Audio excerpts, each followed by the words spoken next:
Hello. In this episode of the Anti-Paraphiles, I'll be arguing against this video by furry community member LagoVirt, titled Zoophilia Doesn't Belong in the Furry Fandom. You can tell by the title that this guy's an anti who has dangerously outdated ideas about paraphilias that, as I've said before, get people killed, including minors. LagoVirt spends part of this video responding to another video by CennyHusky who attempts to defend zoophilia, committing his own errors in the process. So this video will be attacking not one, but two individuals who are guilty of zoomisia. Fun fact, finding both of their pronouns was more difficult than it should have been. Please put pronouns in bio or pinned tweets or something. I was about to use they them for you both out of uncertainty. Unless, of course, you're pronoun indifferent, which fine, I respect that. This video is actually being done on request. The individual who provided me with the logo, Kit, asked this of me. Star has Star's pronouns in the pinned tweet. These two could learn something. Zoophilia isn't my specialty, so it's nice to branch out a bit and tackle zoomisia. So thank you, Kit. I hope I don't disappoint. Anyway, on with the show.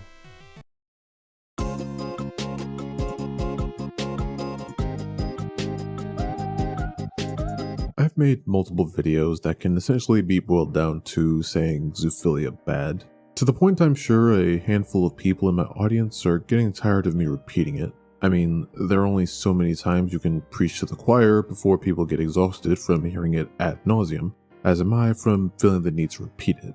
But it seems that more and more, there are these fringe incidents of people with sizable platforms attempting to dip their toes into the act of normalizing zoophilia. Some doing so with almost worrying subtlety, while others handle it with about as much subtlety as a bull in a china shop.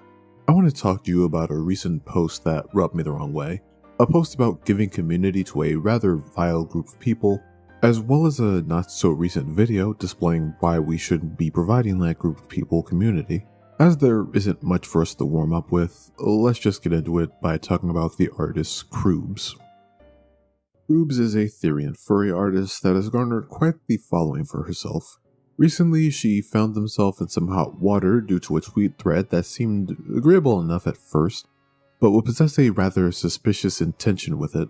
She would post on June 22nd, 2024, saying, "You are not for art liberation if you don't make space for the weird art, the immoral art, the art that makes you uncomfortable, the art that makes you unfollow, the art that your friend hates, the fetish art, the kink art, and yes, this includes all art. But what if it's sexual? Yes. But what if it's legal in real life? Yes. But all art must be allowed, even the art you hate." I'll venture to say that some of the knee-jerk reactions to this come from a place of viewing others as disposable, if they're not understandable. Hot take. The artist that you don't or refuse to understand will always deserve the same place and respect as the ones you do. There is no "I agree" except you must protect it all. You don't have to like it, interact with it, or make it, but it has a right to exist. Now, just by reading that by itself, I'd say it's a pretty agreeable stance. I don't think artwork should be censored solely due to it making people uncomfortable. Like most people, I want art to make me feel an emotion. An example I feel fits this idea is one by Dino Buzzati called The Morning Visitor. Given what this piece is conveying, one could argue for the removal of the last few panels, leaving the violence committed implied rather than showing both said violence as well as the end result. This would make the piece more palatable, but removing what makes the piece so uncomfortable to look at would be to remove the impact of it, essentially ruining the piece.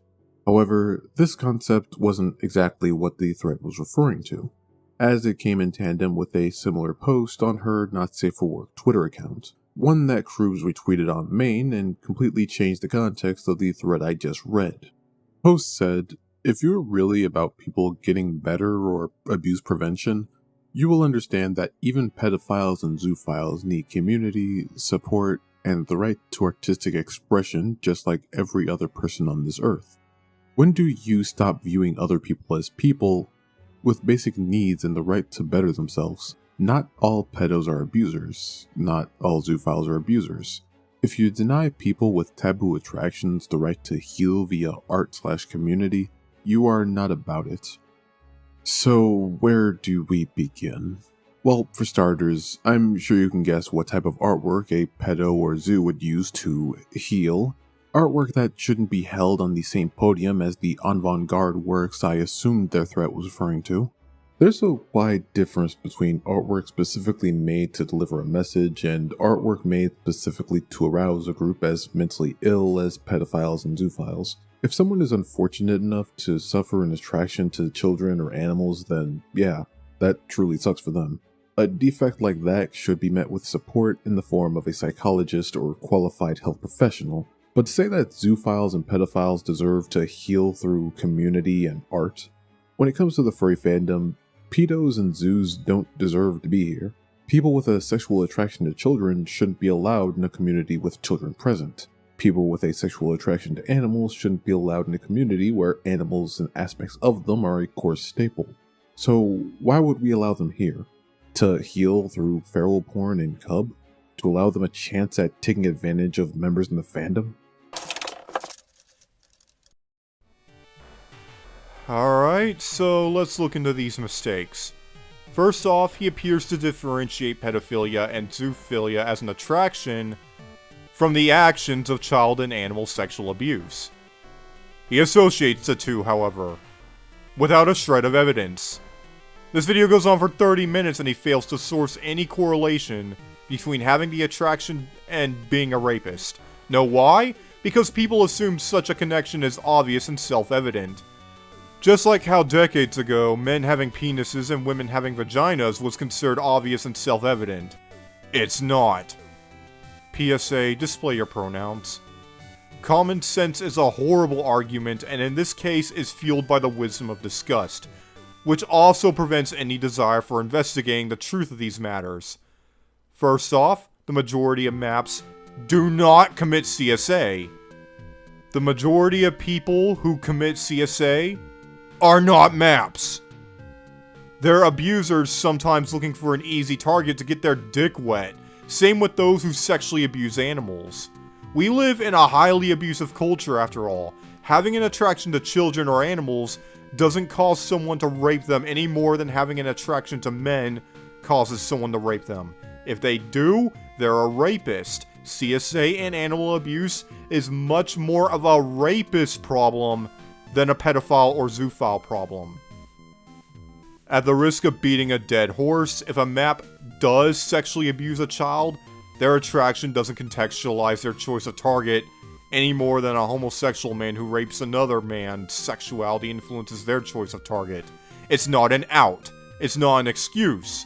Focus on the rape, on the rapist, and on rape culture, lest you fuel rape culture's habit of stigmatizing and scapegoating victims, often to lethal results. Of course, rape culture is sustained by antis. I have a whole video demonstrating that.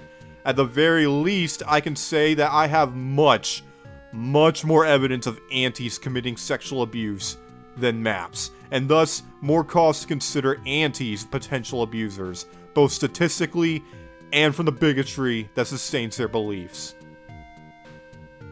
LagoVirt also pathologizes pedophiles and zoophiles by saying that they need help, but doesn't at any point in the video elaborate on what he believes this help entails. Typical. Probably conversion therapy or some shit. I gotta ask him, does he know any ex-zoophiles or ex-pedophiles? Probably not. Even if they existed, he probably wouldn't want to talk to them out of disgust. After all, we don't belong in the furry community according to him. I have some bad news for him, and it relates to the abuse statistics I gave earlier. It is estimated that at the very least, 1 in 200 men are maps. That's just the men.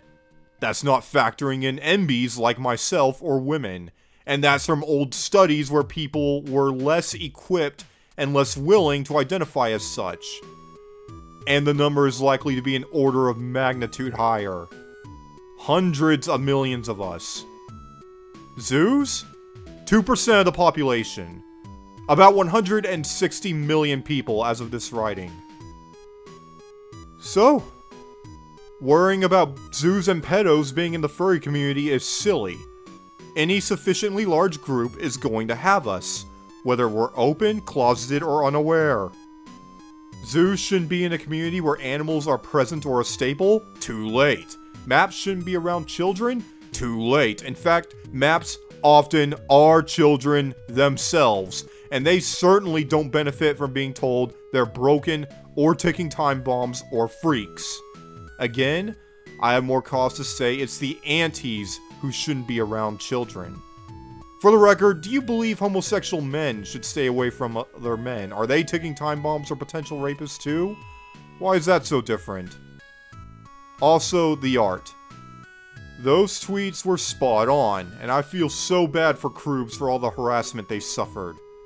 I made a video about this kind of art here, but the kind of work LagoVirt describes, even if it was made specifically to arouse pedophiles or zoophiles, isn't an issue. It's blaming the knife for the murder. If the art compels someone to commit abuse, that's a problem with the abuser. Also, you say we need healing? Well, yes, we do. Pay the bill.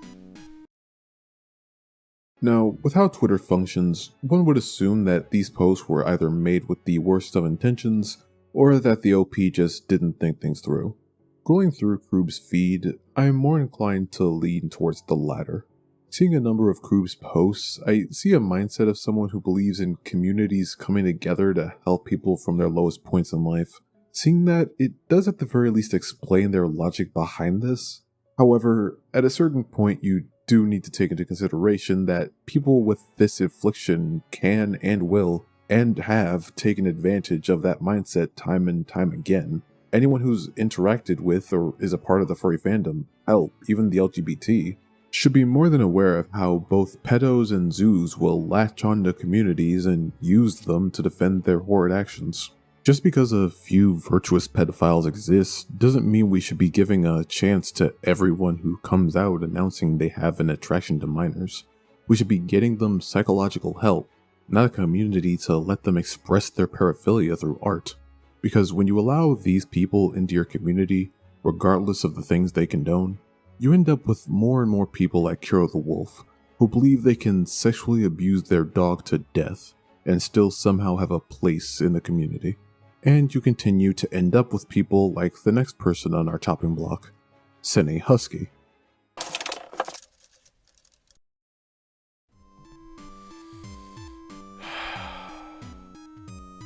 I made a video on why telling us to seek psychological help is ineffective, and often amounts to nothing more than an auntie's way of showing they don't know or care about how paraphilias actually work. Oh, I didn't tell you to die, I just want you to get conversion therapy.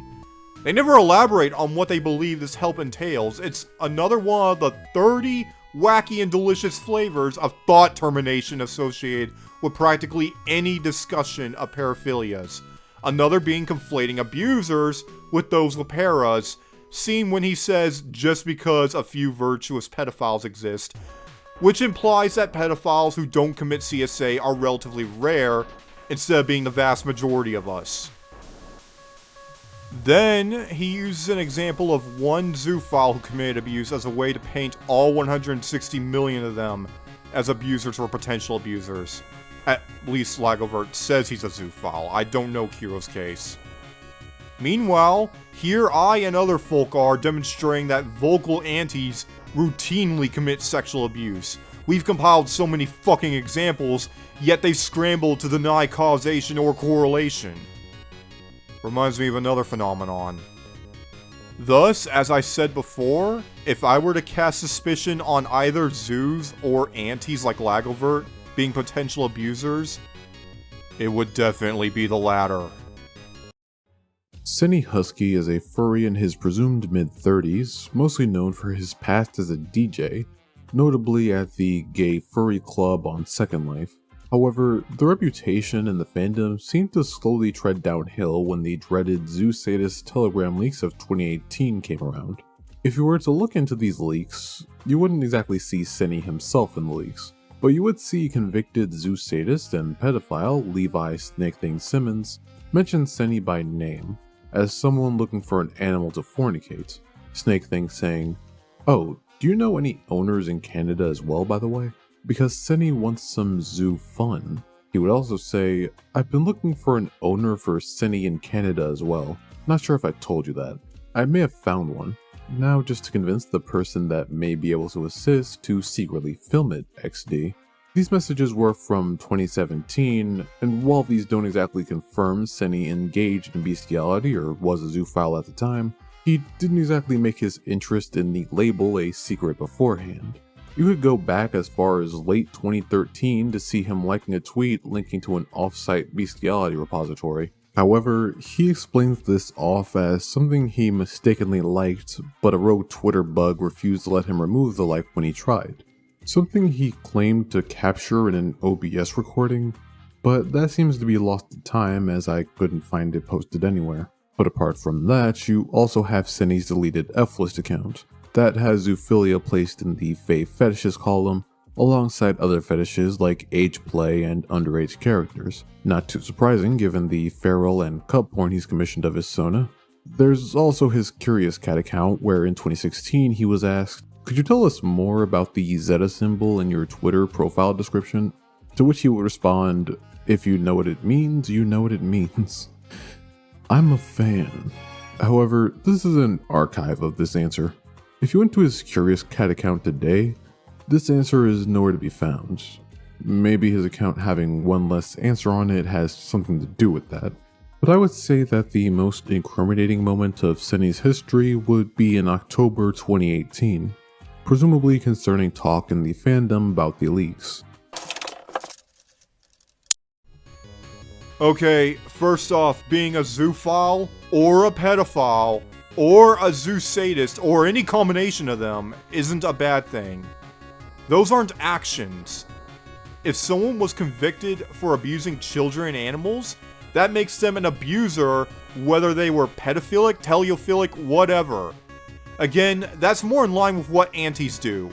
Similarly, someone being a sadist, defined as a person who takes pleasure in inflicting pain, punishment, or humiliation on others, doesn't make them a bad person. People don't have full control over what gives them pleasure. No exploitation, no problem. If Cenny did commit bestiality, that's a problem with him disrespecting boundaries and disregarding animal safety. He would make a tweet in favor of zoophilia, alluding to a belief of zoophiles not being a harm to animals. The tweet says, "People losing their shit over some SJW crusade trying to attack people for just being zoophiles. Harming animals is wrong. People can't change what they like. Now stop shitposting and bullying people you don't know. Put your lips on this lipstick while you jerk it to anthro dogs fucking." Attached were 2 photos of Cenny in mersuit, phallus exposed. Classic. I don't trust anyone who derogatorily calls people SJWs. That comes from a place of privilege. Like not having a stigmatized pedophile.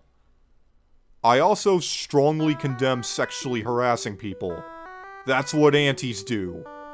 Otherwise, harming animals is indeed wrong, and this includes having sex with them, and people's sexual attractions are indeed unable to be consciously changed. Conversion therapy is ineffective, and good luck getting hundreds of millions of people the so-called help you desperately want them to have. This would lead into August of 2022, where CennyHusky would make a post talking about how he was facing multiple allegations of fornicating with an animal. He would state that not only were the allegations false, but that these allegations were pushing him into a dark place littered with suicidal ideation. Although he doesn't spend this thread attempting to debunk any claims of being a zoophile, he instead uses it to say that it's unfair people aren't engaging in conversation with him and are instead ridiculing him online. I mean, hell, he doesn't even denounce zoophilia by name here. He denounces animal harm as if to differentiate the two. He specifically states, "I do not and never have supported animal abuse or cruelty. I have never had sex or sought sex with an animal, and I have addressed this directly before." It's not unusual to have suicide ideation born of being told you're a bad or dangerous person no matter who you are or what you do, simply for possessing a pattern of attraction. Or for having suicide ideation born of being bullied for this. In fact, that's why differentiating zoophilia and animal harm is so important. As I said, otherwise, you may as well be conflating having a homosexual attraction with rape, where the rapist and victim share a gender. Not that I trust aunties to give a goddamn how many people, children included, they endanger by spreading this rhetoric. You could say I'm playing semantics here, and you could have a point. However, that point would be rendered void roughly 2 years later. March 23rd, 2024, Cenny would upload a tweet with the following caption: Zoophilia and the furry fandom. This has been a topic that has needed to be properly addressed for quite some time. I hope it offers some perspective. Hope you enjoy. CennyHusky uploaded a 20-minute video very reminiscent of a certain other coming out video that was released on the 20th anniversary of 9/11.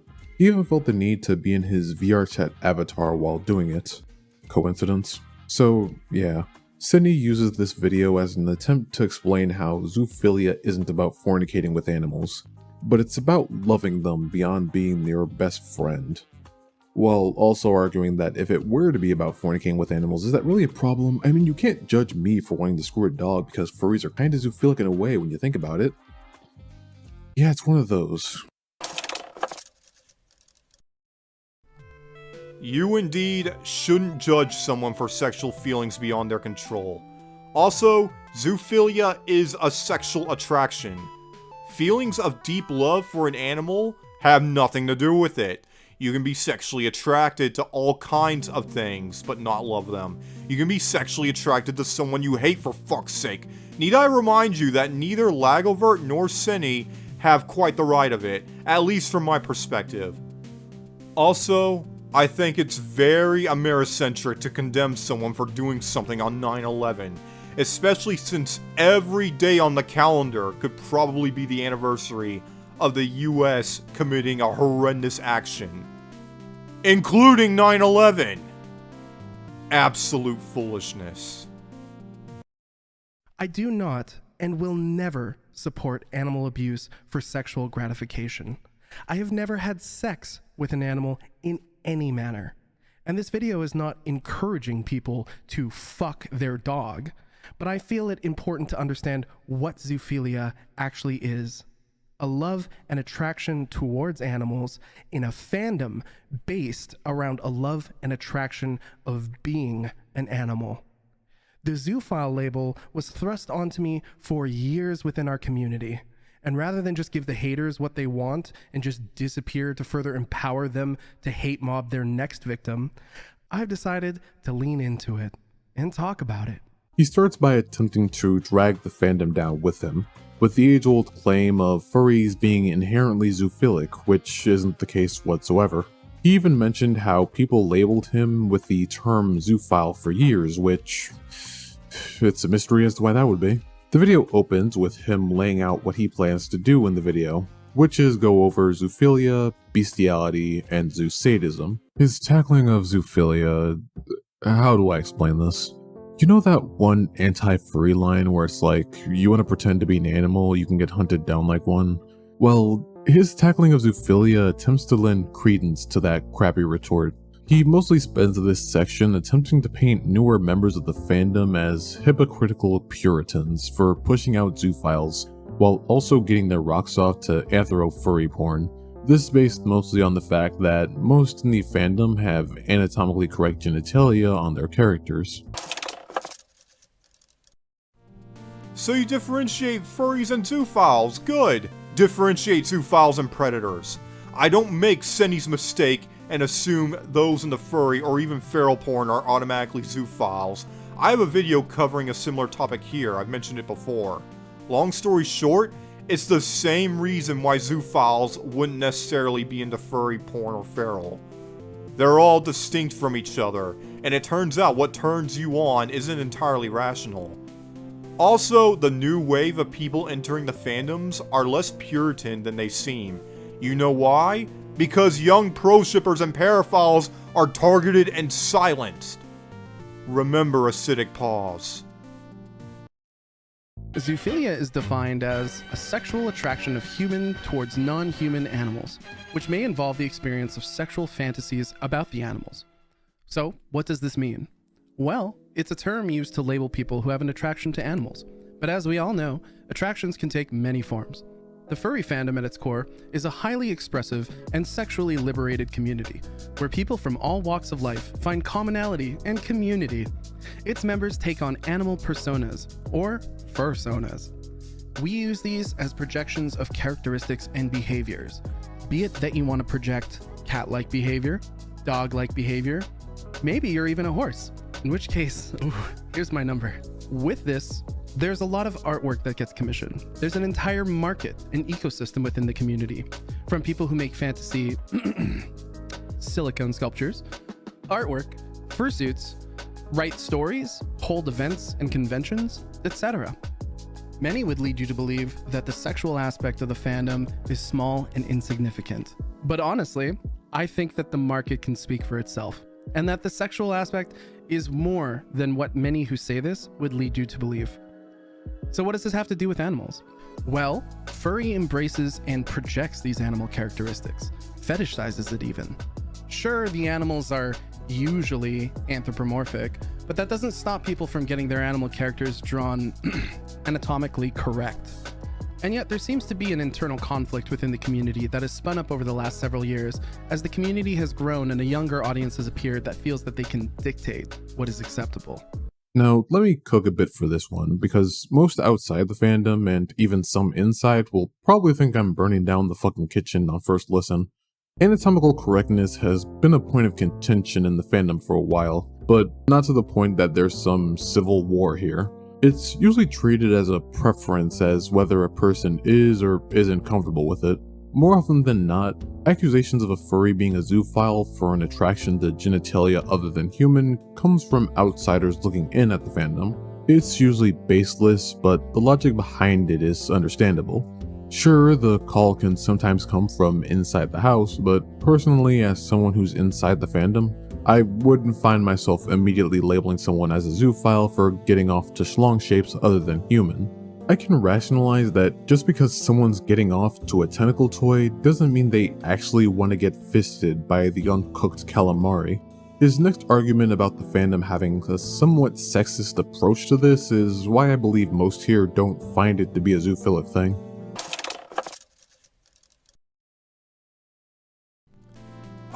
I don't believe it.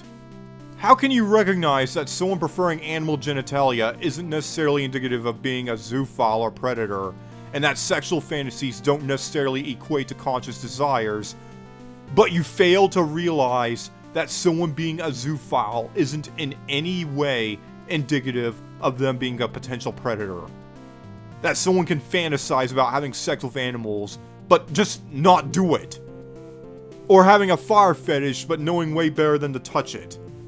You know what? I take it back. I absolutely do believe it, because the call, indeed, comes from inside the house.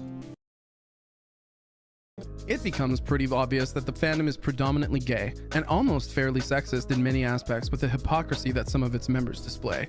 Wowee, so based. Yum yum, toastic. No, you can't have that in your art. You're a zoophile. You can argue that there is a sexist double standard here, but at the same time, I feel you would have to be a zoophile to think about it in that manner. I would assume that for most non-zoos, their interest solely lies in taking different shapes of dong up their whatever, most of the time not thinking about the genus of animal it's usually attached to, as it's usually separated from the actual feral animal in that moment. Or at least I would hope that's the reason. This can differ from person to person though, as I find myself being a bit indifferent towards it. I don't consider it to be inherently zoophilic, as some people can just crave a little variety up there, so to speak. But I do still believe that it treads a thin line from time to time, usually in tandem with how much detail the artist puts into that shit. But when it comes to Senny, he believes that if you as a furry are sexual in any way whatsoever, that deep down you must be some kind of zoophile. I disagree with him that being a furry makes you a zoophile, but I disagree with you that you must be a zoophile to care about what sexual characteristics get representation in furry art. If Cinny's addressing those who believe that liking certain animal characteristics in furry art over others is indicative of someone being a zoophile or predator, then yes, I agree, it's asinine. Though I wonder if he has any statistics on the predominantly gay thing, unless he says gay to mean queer. Much like sexual attraction at its core, zoophilia defines a draw towards characteristics, or anatomy, or personalities, or maybe all of the above.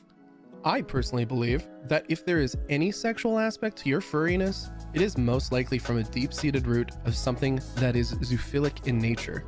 I think this is a very reductive way of viewing the fandom as a whole, and it's reminiscent of the way a lot of anti-furry people view the fandom as this cult where all we think about is having sex with each other in fursuits.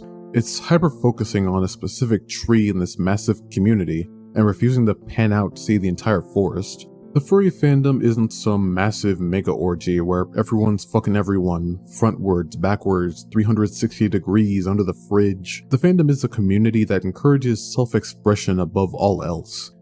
That being said, there is quite a bit of difference between, say, expressing your sexuality and expressing a paraphilia.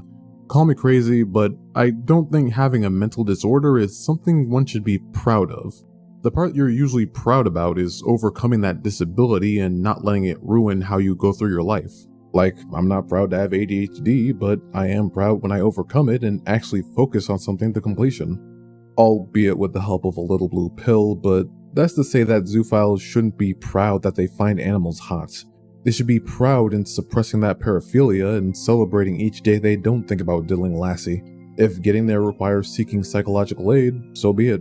But you shouldn't be around people like this trying to convince you that's normal and doesn't require any tending to.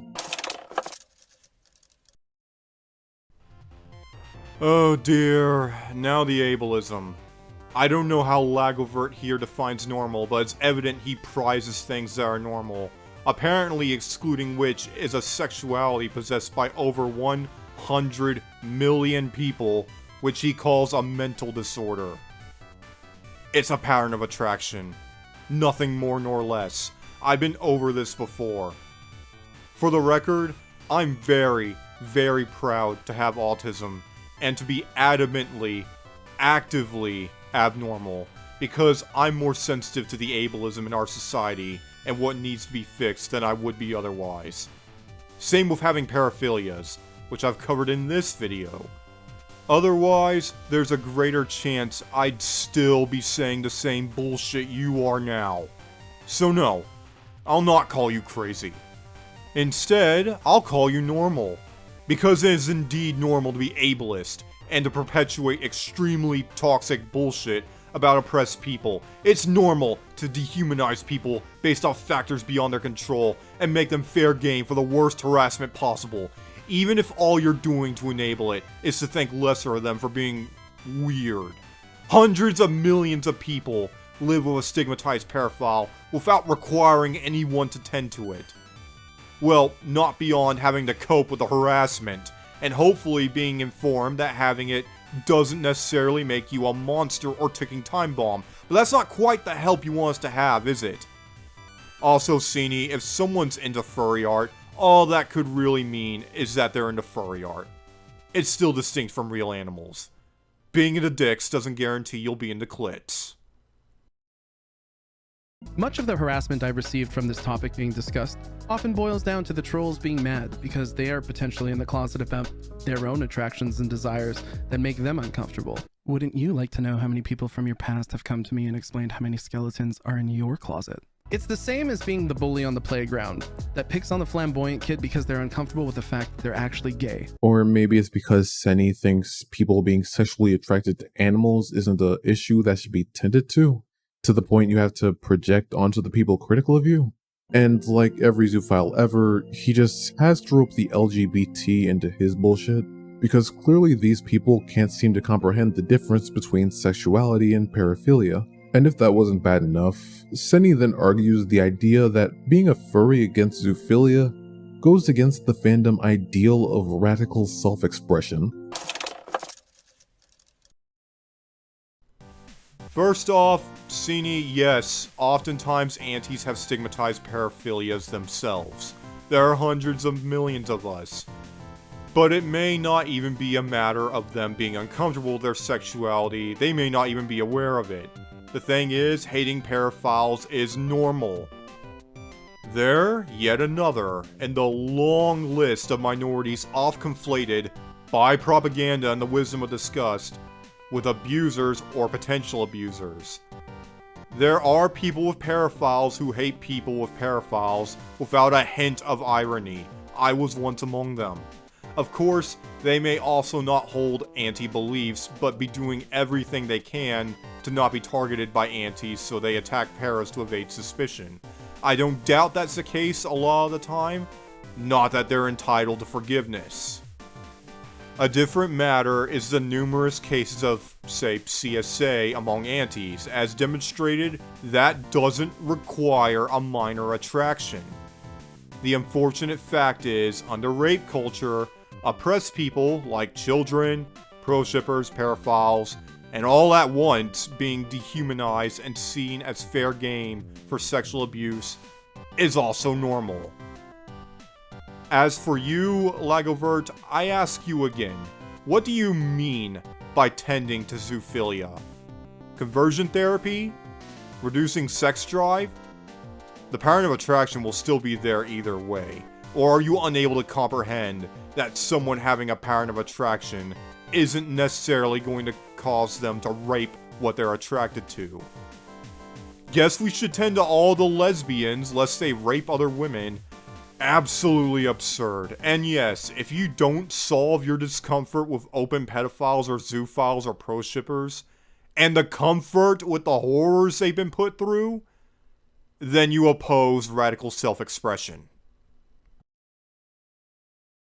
And hating someone for enjoying artwork or animalistic projections, fantasies, or desires becomes so thought policey that it actually goes against the ethos of furry at its core. Radical self-expression and an exploration of fantasy. Again, not realizing that self-expression here rarely extends to paraphilias. I say rarely because feral porn can certainly feed into that paraphilia. You could argue that most people who get off the feral porn may not be zoophiles themselves because instead of going for the family dog, they're going for, I don't know, Nargacuga. Regardless, there are actual zoophiles out there who will opt to use that artwork as an outlet to keep them from indulging in the real thing. Is that a good thing? It depends on who you ask, I guess. I personally don't vibe with feral porn, so I'm not really the person you want making an argument in favor of it. But after that, we would lead into the bestiality section of the video. Now, Senny started this video out by saying that he hasn't and doesn't plan on fucking a dog, so one would assume that he believes engaging in bestiality is wrong, correct? Before we continue, I just want to remind you that I do not condone the engaging with or the harassing of people I talk about in my videos. This section is so bad, I feel some of there might need the reminder. If porn stops someone from raping someone, that is a good thing, but it's indicative of a different problem entirely. Not necessarily paraphilia. More like entitlement and willingness to breach boundaries. More of a cishet male thing than anything, especially under rape culture. More of an anti-thing too. Different kinds of porn can indeed satisfy the paraphilia, or it can satisfy the desire for those kinds of porn. Someone into feral could be a zoophile, or they could just be into feral. Either way, no exploitation, no problem. Whether or not someone fucks the family dog has little, if anything, to do with someone being a zoophile, and more to do with the aforementioned disregard for boundaries and ethics for the sake of power or sexual gratification, whether that person is a zoophile or not. So, he gives the textbook definition of bestiality, a human fornicating with an animal. He then goes into the implications of committing the act, tackling them by strawmanning the usual expected arguments with the usual flimsy rebuttals. Bestiality is illegal? Well, being gay is illegal somewhere. Oh, it's illegal. I personally believe that the legality of something does not determine its moral value. For example, homosexuality was, and still is, illegal in many places around the world. We wouldn't have to keep making that rebuttal if aunties weren't fucking married to legalism. How's it a flimsy rebuttal? Appealing to the law is a logical fallacy for a reason. It evades discussion of the issue. The Americentrism is worse than I thought. Bestiality is immoral? Well, people are homophobic somewhere. Oh, well, it's immoral. Morality is a complicated subject. Oh, brother! As just mentioned, homosexuality is also considered immoral in many places. I view it as immoral to eat dog. But why? When I'm willing to eat cow? What makes morality, when it comes to bestiality, such a taboo subject that even asking these questions is considered social suicide? Because fornicating with real animals will usually cause physical and mental harm to the animal. Also, it's not social suicide to touch on the topic of bestiality. It's just social suicide to condone it. When you think about bestiality, chances are you're probably thinking of the memes about a dog getting it on with a white woman. Most people don't have bestiality on the brains often, so most won't really think about how it extends to other, more fragile, sometimes even larger animals. And the more you think about it, the more you realize how things would devolve if the act of fucking animals was more and more accepted. With regards to discussing bestiality, I agree with LagoVirt here. Although, something being social suicide to condone doesn't make it a bad thing. There's no need to disregard ethics just because there are people who don't have the right of it when it comes to homosexuality. We can explain why animal abuse is immoral without relying on the bigotry and lies that crudely sustains people's justification for finding homosexuality immoral. I say crudely because logic isn't really required to sustain bigotry. Also, reduction of animal exploitation is a societal issue. People can eat cows while finding it immoral to do so due to lack of options. You know those rules and laws that are so specific that when you read them, you just know someone had to do it for there to be a rule against it? Well, remember that when the FDA passes a regulation about the legal amount of seminal fluids allowed in ground beef, ideally that wouldn't be something to consider when thinking about your food, but you never know. Farmers can get lonely too after all, and they just might find this guy agreeable. Oh, and speaking of ground beef, What makes morality, when it comes to bestiality, such a taboo subject that even asking these questions is considered social suicide? Let's tackle some of them right now. Oh, animals can't consent. I don't really think they consented to being turned into a cheeseburger or some chicken nuggets, but we find that morally acceptable. it wouldn't be an argument in favor of bestiality without that bullshit logic being spouted at least once. It's always presented like it's some gotcha, and not something that blows up in their face if you so much as think about it. It comes off as if the person is trying to pull an all is okay or none is okay argument, something that doesn't apply here as two wrongs don't exactly make a right. You're not stuck in a position where either you have to ask the animal to consent to being turned into food, or you don't have to ask for consent when it comes to bestiality. The animal can't consent to either act regardless. But at the same time, you can eat a hamburger and still realize that the family dog probably didn't consent to having their nethers mangled. Not to mention how this argument just doesn't even work if you try pulling it against a vegan. But let's disregard that, because Cenny then pulls out another textbook excuse zoophiles use for bestiality. That bitch was asking for it. I'm not certain if Senny's actually defending bestiality, or if he's trying to make a point that certain arguments against it are poor, considering he already said he doesn't condone the act of having sex with an animal. In this case, I would say that you can eat a hamburger and still realize that the process of its creation is cruel, exploitative, and immoral. Again, for lack of options. We need to eat. Whereas that logic doesn't quite apply to bestiality. You're not entitled to sexual gratification at the expense of an animal, or anyone. Yet, there are much simpler moral realities where animals display behaviors that they actually desire. What does the word consent mean when it comes to these behaviors? You know, I think I'm starting to see why Senny considers talking about this subject publicly as social suicide. Because I for one would be pretty embarrassed to be a grown-ass man having to ask, what is consent really? Oh look, that dog's wagging her tail. Bitch is obviously begging for it. The thing that gets me is that he searched up the dictionary definition for zoophilia and bestiality just fine. Surely he could have done the same for consent. I mean, he doesn't even attempt to use the non-verbal consent strategy people like this usually go for. He just uses the remainder of this section to grandstand, claiming that being against bestiality is hypocritical because of how we treat animals we eat for food. This doesn't even make me reconsider my stance on bestiality, it just makes me question if Senny actually fucked an animal or not. We'll obviously never know if he did unless evidence comes out confirming such, but he's just undermining his own statement through his adamant attempts to justify bestiality, all while claiming he isn't trying to normalize it elsewhere. If someone opened a video stating that they never fucked an animal, only to spend that same video justifying the act, why would I believe you didn't? It would be like me getting mad at my followers for calling me a murderer when I start a video saying I've never murdered anyone, only to pull an OJ less than 10 minutes in. Indeed, someone desiring something isn't tantamount to consent. Would Senny fuck a child if said child requested it? By agreeing to these desires, one places animals and children in severe danger.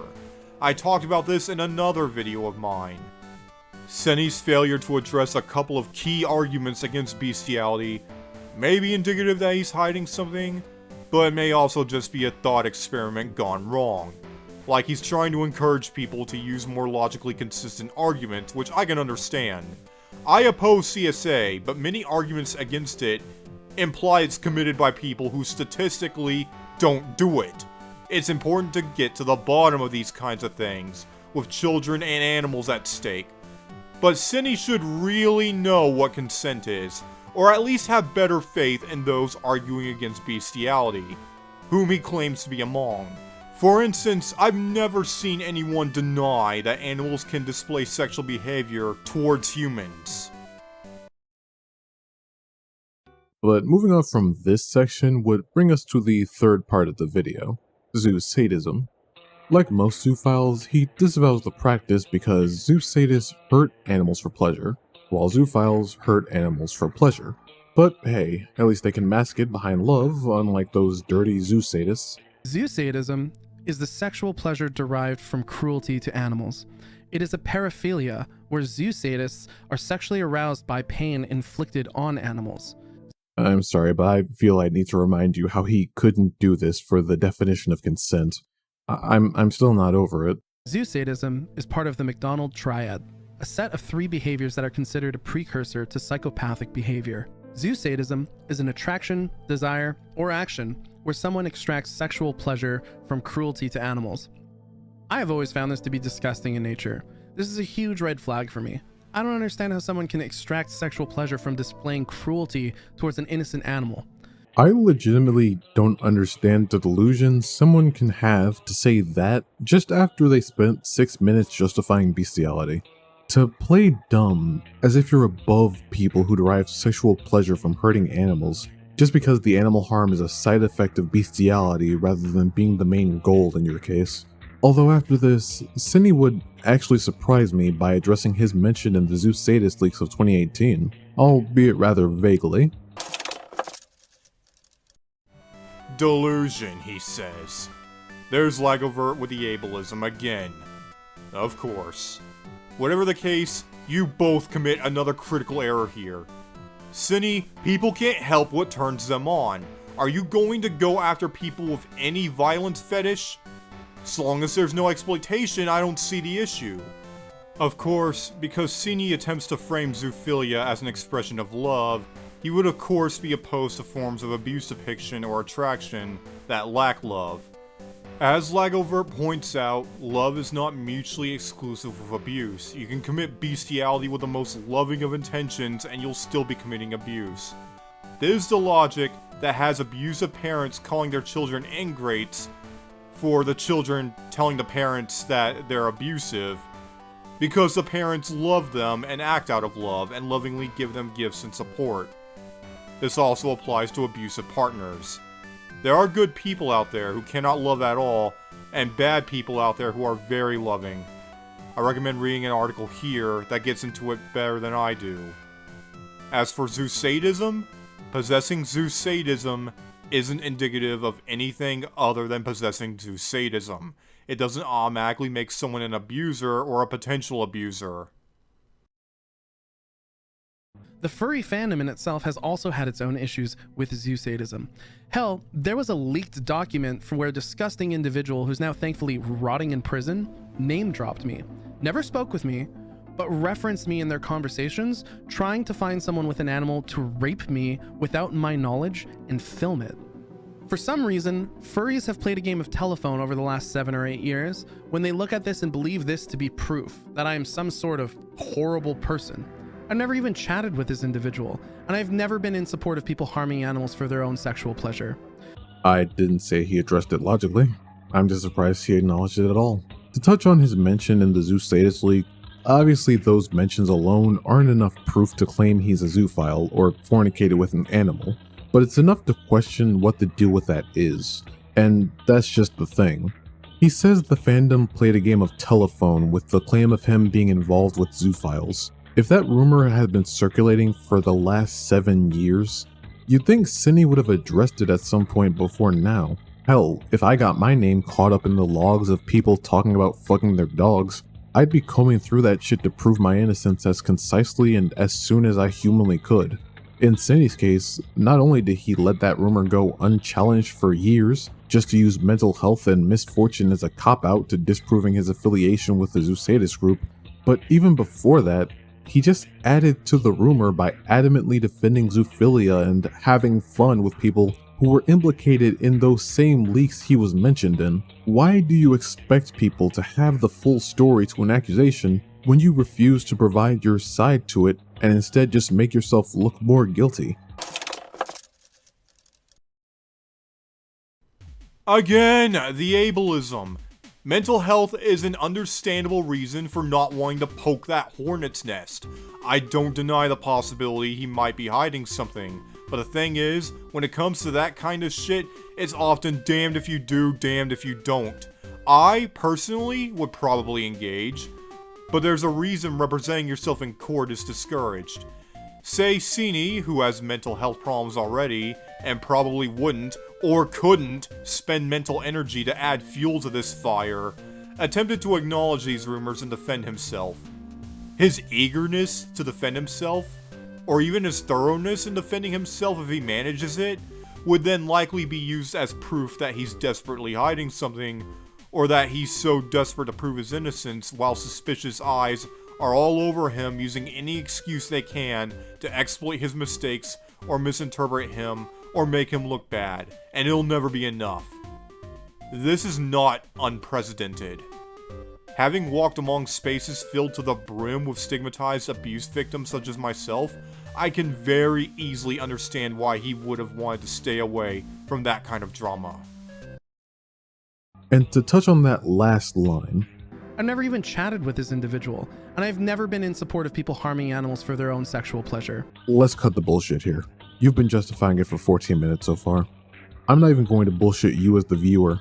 This video doesn't get better from here. The rest of the video is just a cascade of delusions that refuse to let up for the remainder of the runtime. Delusions that, I'll be real, I shouldn't have to explain to any mentally stable person. So I'll just give you a quick run through of what else of note Cinny does as we reach the end of the video.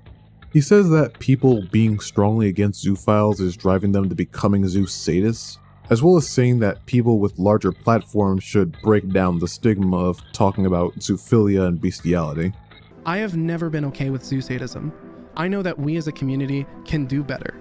I think that if we as a community were more willing to talk about attractions to animals in general, we can better engage in and facilitate discussions with people who may be our friends or a YouTuber, and bring to light the fact that this type of desire is not okay and that they should seek professional help. Fuck you, Ceny.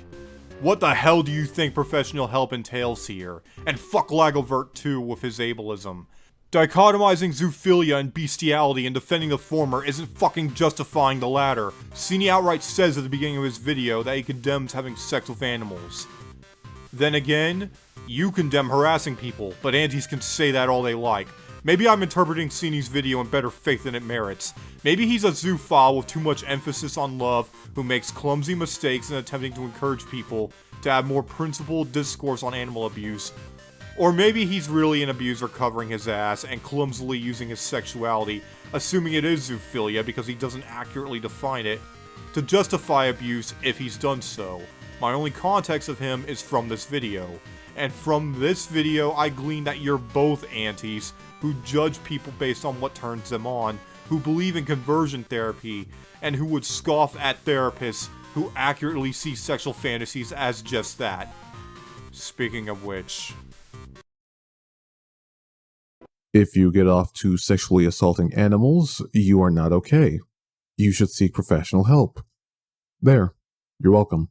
After the zoosadism section, Ceny will then say how all the hate the community sent his way was unjustified, and claim that furries are hypocritical for being against zoophilia because furry itself is inherently zoophilic, the same song and dance we've already gone through.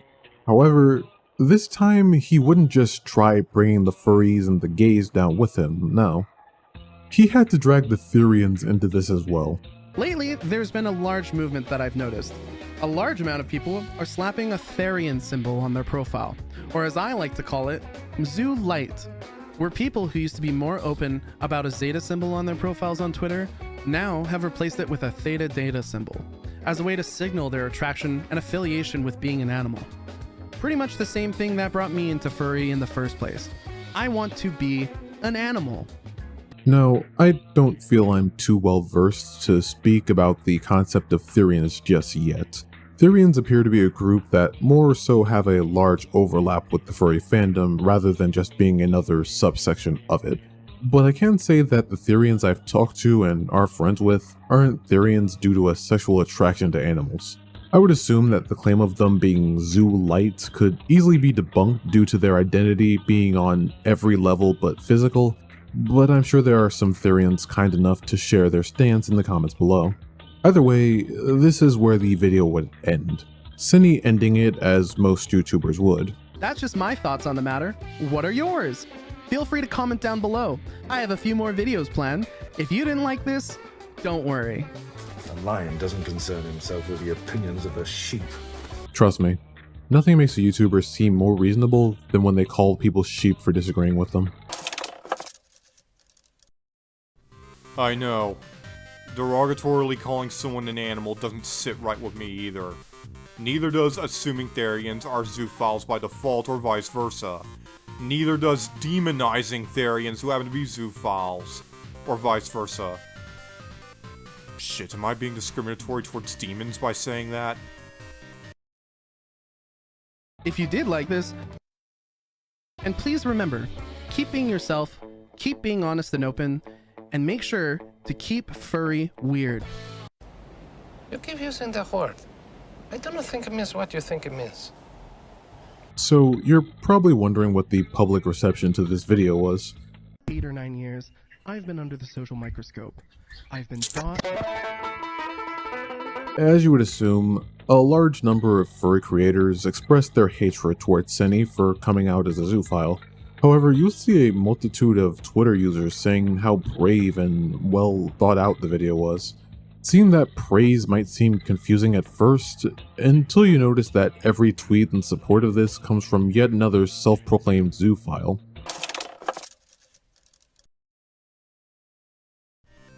Yeah. They're shunned, sometimes to the point of death. It stands to reason they would offer solidarity. I still wouldn't support the video due to him pathologizing zoosadists though. And I would never accept solidarity from someone who values our police. Something that brought me a bit of confusion, however, was scrolling through the YouTube comments, where you would essentially have the same reaction as the Twitter replies, but then you just have Peace Wolf and JSoneffects in there supporting him for some reason. I mean, given their polycule partner Kabir's fascination with feral porn, it makes sense. But the thing is, their comments don't really have anything of note to them. Both of their comments hardly even talk about the actual topic of the video, instead opting to give vague posts about cancel culture and the fandom. Jason's coming off as absurdly whiny. But regardless of that, there still lies the question, what does this have to do with Kroob's post? You accuse these commenters of barely touching on the video, only to barely touch on these comments, accusing Jason of being whiny in the face of oppression that has cost people their lives, including minors. You are such a fucking scumbag. Not that I appreciate Jason's ableism and calling those who bully people to make themselves feel better narcissists. That's not narcissist behavior. That's normie behavior in our culture. Thankfully, it's not as bleak for paras as Jason's saying. Ex-antis like myself come from somewhere and we're growing. I disagree with Jason's ageism towards the end, and that most furries are secretly ashamed stigmatized paras. Well, more that it doesn't matter, antis are abusers whether they secretly harbor a paraphilia or not, and they partake in a culture that encourages shaming people and equating them to potential predators out of ignorance of where real predators come from. I don't doubt there are zoophiles among furries or antis though. Zoophiles make up 2% of the population.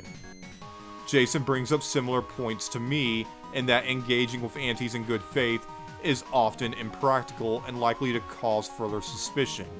LagoVirt of course fails to touch on this or reflect on the possibility that he's demonstrating this phenomenon.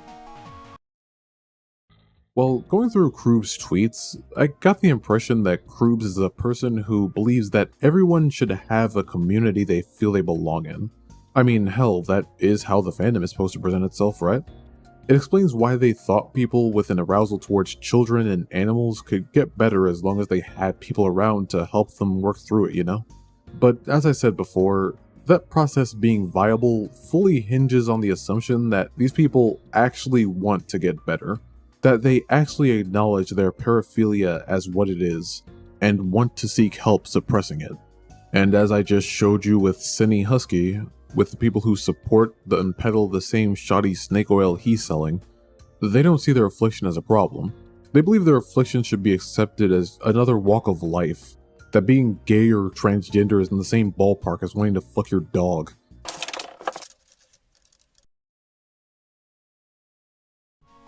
I've largely been over this already. What are we supposed to get better from? Don't answer that, I know. We're supposed to get better from the damage you fuckers cause when you spread information and baseless hatred about us. When you conflate us with the abusers, your side is more guilty of harboring. Fuck, when those abusers abuse us specifically because our paras make us subhuman in their eyes, including the professional helpers, either through legal means or illegal means. Wanting to fuck something and doing it are two very different things. A lesbian usually isn't going to rape every hot woman she comes across, and if she does, the fact that she's a lesbian isn't the issue. I want to help you, LagoVirt. I want to deepen and nuance the discussion so that we can better identify abuse, what causes it, and who's likely to cause it. Conflating zoophiles with animal abusers causes confusion and undeserved harassment. But maybe I'm interpreting you in better faith than you merit, because you give me the impression that the hundreds of millions of people having these paras make them freaks. abuser rhetoric.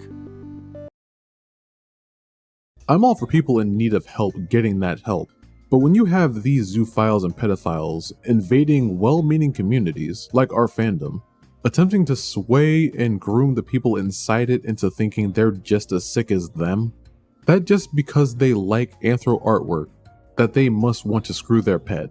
Why would we continue to keep our doors open to them in hopes that the zoophile we come across is one of the virtuous ones? That's all I can really say while assuring this video stays intact.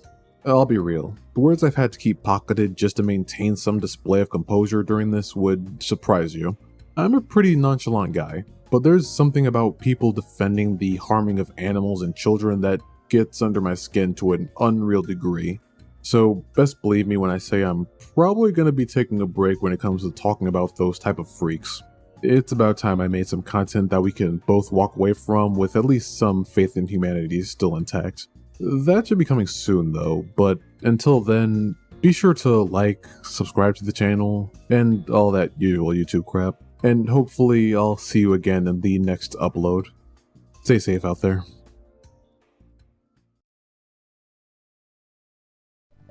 Those who defend harming or grooming animals and children are distinct from pedophiles, and they aren't sick or freaks either, they're normal. They're my parents, for fuck's sake. It's nothing out of the fucking ordinary. Don't lump abused paraphilic children in with them. You want to keep zoophiles and pedophiles out of furry spaces? Impossible, we number in the hundreds of millions. You want to keep abusers out? Focus elsewhere.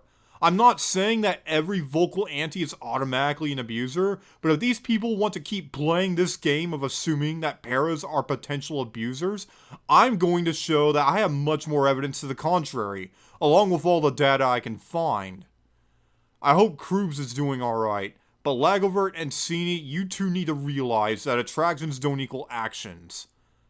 I take it back. So long as people like you two are around, attractions are going to equal actions. Those actions being self-harm and suicide among our most vulnerable. As for my para viewers and allies, I hope I've offered satisfactory solidarity here. Minor attraction doesn't make you a bad or sick person. Zoophilia doesn't make you a bad or sick person. Zoosadism doesn't make you a bad or sick person.